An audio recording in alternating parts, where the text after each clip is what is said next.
Hi, I have a Garmin Venu 2 watch. I use it for running and cross-country skiing, and recently I loaded up the Golf app and I've been using it for golf, and I've enjoyed it very much. I have noticed that my yardage seems to be consistently shorter than what the golf course is showing. And I was golfing with another person who had a Garmin watch, and we compared our distances, and his distances were always spot on with the golf courses, but longer than mine. So he encouraged me to contact Garmin support, and they told me that I had my watch set for kilometers, which made sense for running and skiing in Canada.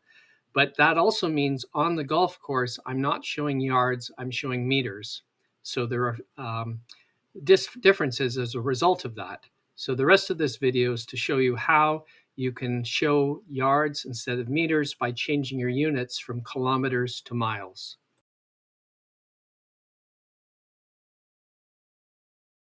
First, press on the lower button and hold it until this menu comes up. Scroll to the bottom until you see the orange cog. That's for your settings. You're in settings now.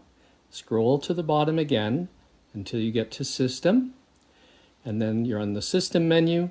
Scroll until you get to units. There's units. And you can see the distance is kilometers. I'm going to change it to miles. And now the distance in miles, and that means the Golf app will now show yards.